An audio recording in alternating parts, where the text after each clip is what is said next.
Hey, we're gonna try to hit them big today. A big giant walking bait, a buzz bait, and then a small topwater popper. It's the perfect conditions. It's the first couple of days of a big storm that's coming through this fall, so doggone it, we're just gonna try to hit them big with great big baits and exciting strikes. Let's see what happens. It's early fall and Mark is back on Lake X. He's got a new dog to walk, the Strike King Mega Dog to be exact. He's also brought along a few of his favorite fall topwaters, including a Strike King buzzbait and KVD splash. The conditions are near perfect and the bass are starting to show themselves, feeding on bait fish around the bank. We have the ultimate late summer conditions today. Low sky, impending rainstorms, which make for the second day of overcast.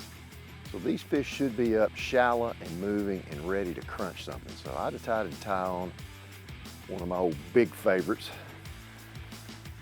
a Strike King Mega Dog, which is just a gigantic, sexy dog.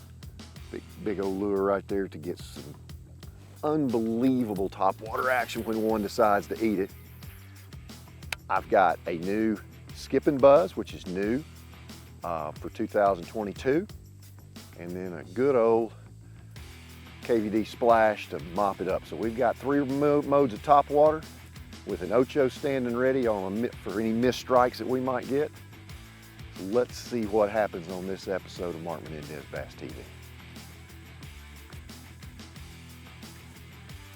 This is an oversized bait, and you'll be amazed at the small fish that will commit to it too. Even though it's so big, they'll still commit to it. I've caught pound and quarters and pound and a halves on this, as well as fish in the 5, 6, 7 pound range on it. But it is an amazing strike when one decides to eat it. It's easy to work, just like the regular small sexy dog. And you can see it actually will move long distances. You can make it walk the dog, 12, 14 inches just with a slow twitch of the rod tip, or you can move it fast, just like the small sexy dog. It's just big. Takes a little bit heavier equipment. I have this on a loose custom football jig rod because it is such a heavy bait. Rod's got a little bit of tip. The bait's a almost 2-ounce bait. And I've got it on 50-pound smackdown Seguar braid. Why braid? Long casting, solid hook sets with no line stretch in the braid. Just makes it so simple. You get a bite, set the hook, and you hook up really well with this. You make long casts with it too.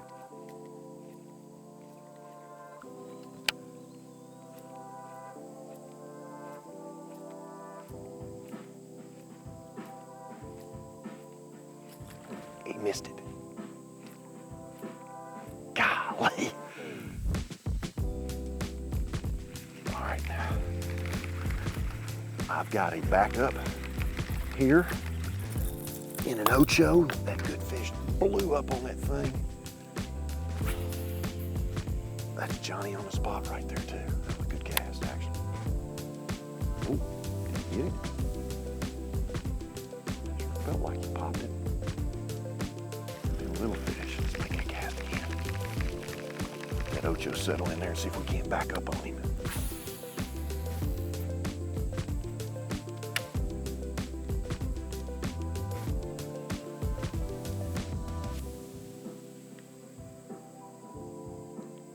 Always have a backup bait. This is just a Texas rigged Ocho. Wacky rig, a lightly weighted plastic worm, something. And sometimes you can get that fish to bite. Give it a little different look on a different topwater. I'm gonna throw a KVD splash in there real quick.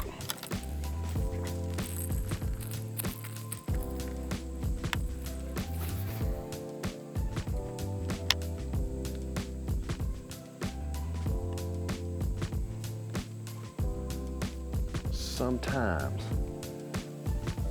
when they come from distance to hit at a bait, like a buzz bait or a topwater or whatever, they come with so much speed and they shark the bait like that one did, they just keep going. Sometimes. If you get a big circular boil on it, generally that fish is in the area. And that will knock the bait completely out of the water. The morning has started kind of slow, not quite what Mark expected. But after trying multiple presentations, Mark has found himself back to throwing the Mega Dog in hopes this giant bait will produce a giant bite. Even though it's a big bait, that simple rhythmic twitch gets that bait to walk so easy. Maybe even easier than the original 4.5-inch Sexy Dog. It walks so darn easy.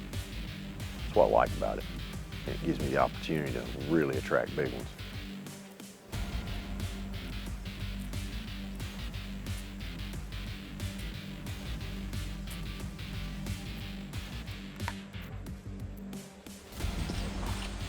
That one killed it. That's what I love about this bait when he hit it. Whew, That scared me to death. and he's not even a giant, but I mean, did he, he's wearing, he's doing circles. Look how this one's got it. Come on up here.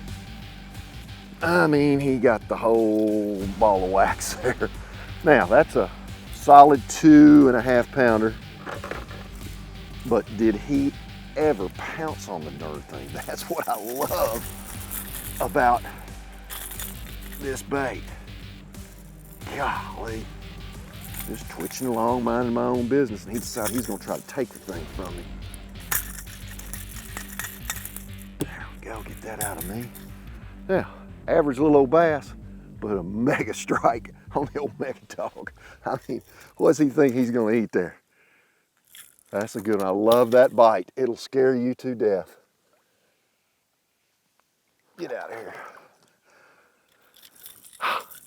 That's the great thing about topwater bait. I've been doing this for eons, and I still get fired up when one stomps it like that. Why? Why pick a walking bait over a buzz bait over a popper? The walking bait gives me the opportunity to A, keep it over a target, a brush pile, a tree, a stump, a rock, whatever, by just simply twitching it from side to side on a very slack, loose line. And it disturbs more water. It's louder, it's bigger, it pulls fish from a distance. I like that walking bait more in areas without vegetation, so that when I do get it over that individual piece of cover, I can keep it in that same place. It's loud and moves a lot of water so the fish can find it. A buzz bait is probably my worst lure to fish. I tend to wind the thing, one heats it, and I snatch it right away from him. I've been like that since I was a kid, so I have to play games with a buzz bait and not look at the bait when I'm retrieving it. A buzz bait's great for vegetation. It comes over stuff, pads, boat docks, now that I have a model that I can skip under stuff. But the buzz bait is specifically made to catch big fish. That's what I like about a buzz bait. Big fish tend to want to feed up. That's why topwater is so good. And a buzz bait's a great way to go. My favorite retrieve with a buzz bait is just a plop, plop, plop, plop, plop, ultra slow on the surface, regardless of what I've got on it, whether I've got a toad style bait on it, a skirt on it, a Z2, a paddle tail, whatever I've got, I want it just plopping on the surface. And a buzz bait is a topwater I can fish when waters get really cold, all the way down to 50 degrees. A popper is one in which I can fish fast. I can fish it around cover, but I tend to use that popper more in the spring on a shad spawn, after the fish have spawned, a post-spawn deal. When your bass are up high in the water column, protecting their fry, that popper is just a great way to go. But I can also cover water with it as well. But the walking bait is the one in which I can catch big, big, big fish with. Confidence is the key in fishing. Mark has steadily kept throwing his giant walking bait. He started to navigate toward the middle of the lake to a large flat that has several ditches running into it. This area seems to be full of bass chasing bait fish. With this Mega Dog, it's such a big bait, I have to, golly, I turned my head and killed it. Can't even talk about it. That's what's, big Mega Dog's jacked up. Let's just get a follow-up bait in there. I didn't even get close to that. Man, that was a good bite.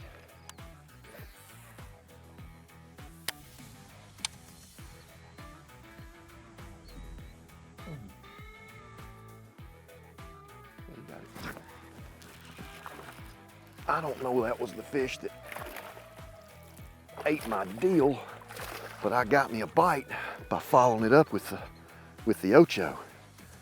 I don't know that was him, but it might have been one of his buddies or whatever. Uh-oh, came off. That gummit. Quit. I got a follow-up bite by making that pitch right there. Let's see if we can get another one real quick. There. This is just proof that a little guy will eat this gigantic bait. And he hit it with every ounce he had. And look at this fish. This just maybe, I don't even know if he's 12 inches or not, but he smoked the darn thing. That's what's so cool about this big old bait. Yeah, just a keeper. Just a keeper. But I mean, we got him all buttoned up. Violent strike. I mean, look, they're near the same size. But the next one might be a gigantor. All right. How about that? You can see I made a Olympic cast, and that 50-pound braid with no stretch drilled him. Instantaneous hook set with that. That's why you use braid on your walking baits. You can throw them a long way, and you'll get that hook in them when they blow up on the thing. Golly, that thing fooled me. I saw him come get it, and I'm like, oh, there's a good one. I got one full of it. I just got on it, so it was just a little blurry, but he focused perfect time. The jump was good. That was a good 45 or 50 yard cast too.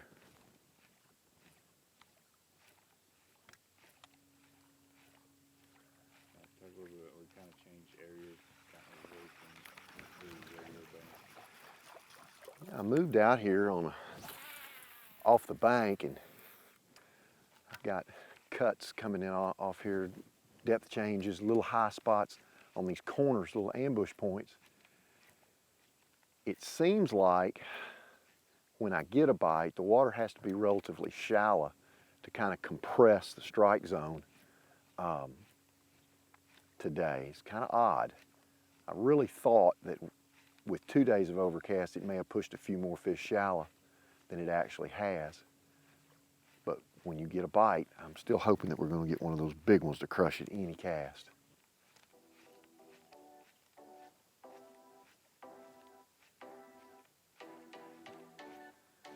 I don't know what that little old 12-incher was going to do, put it in his back pocket, or, you know, go hide with that bait or what?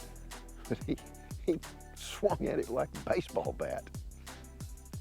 You know, this big mega dog walks so easy, and it's so big that I can slow my twitch down and make it really glide. Make it glide, you know, 8 or 10 inches either way. Instead of a twitch, twitch, twitch, twitch, twitch, moving that bait fast, just that nice rhythmic twitch makes this bait glide. And I want that when I'm trying to call fish from distance. I've got to have more area that the bait actually moves in for them to see it from distance. On the bars on Kentucky Lake, when you're bar hopping, this is a fantastic bait to fish. And those darn smallmouth will come from a long way to get it. I mean, just sick bites when they bite it. There's one, he just sucked it under on a long glide. I don't know how good a fish it is. Just another keeper, but he got it. He just came up and said, he came right up underneath it and got it. Again, that 50-pound line stops all that. Come on, he's wanting to jump. Get in here. He just came right up under it and got it. He didn't even make much of a fuss about it at all, which was kind of odd. That's the first one that's done that today. Old humpback model there. Big spot on him too. Old humpy. Good fish right there.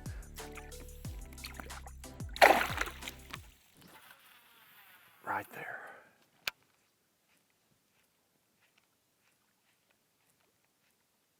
Spooked him, I guess. Yeah, I spooked him into hitting it. Again, another little guy. is trying to tangle with big bad medicine. That was just by being observant and watching what was going on. Decent fish. I saw him move, threw right on him, and he got it.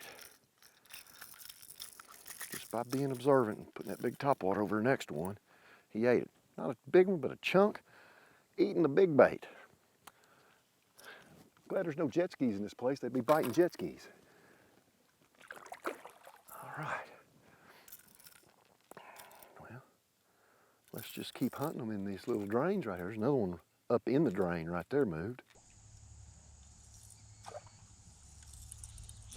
I've never caught them like in here. Have you? Yeah, in the fall I have.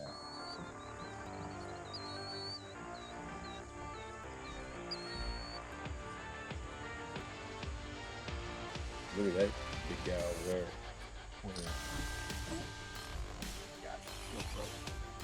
That one, get it, and he just took it down like a bobber.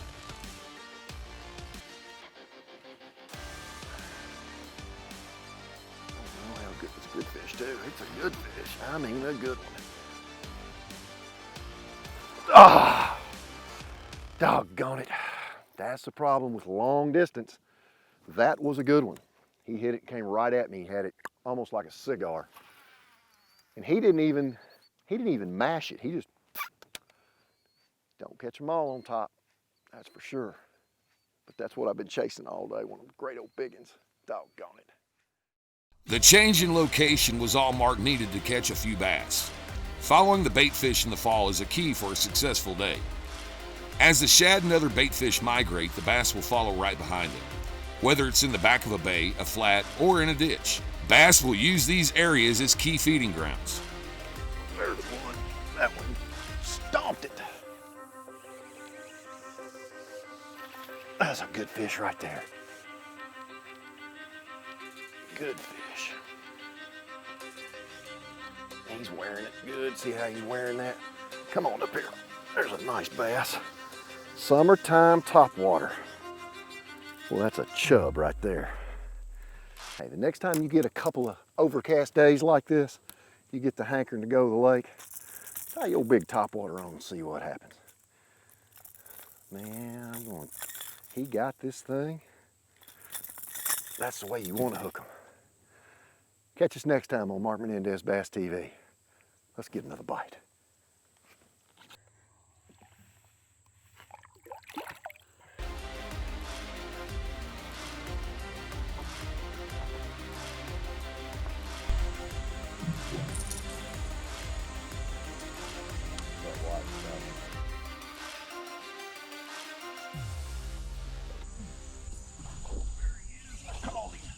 One more bite. Oh, that one just drilled it too.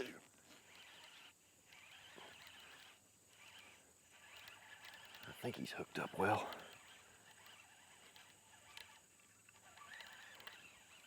That's why you throw it right there. Look at him, he's all hooked up. That's why you throw this old big bait. Ah, get up there. This is what we've been after all day. Oh, big boy. He's got hooks all in him. I'm afraid he's gonna get them in me. Turn around there. I can't get you that way. He's gonna jump again. This is like a monkey riding a football, isn't it? Just come here. I can't get him. I got him now. Look at that dude. That one drilled it now. Got him there. Got him in the belly. Got him here. Let's get him undone there. Look at that one. I mean, big old summertime topwaters. Today's been the perfect day for it. Overcast for a couple days, and that one stomped it. I mean, good one. Go ahead. All right, dude, thanks for playing. You want to jump again? Go, go, go, go, go. Get up there, get up there, get up there. Gonna jump. There he goes. Love it. Love it when they do that. Mark Menendez Bass TV is brought to you by Skeeter Boats, Seguar. Lose, feel the difference. Strike King Lure Company, Motorguide, Never Stop. Closed captioning provided by Die Safe.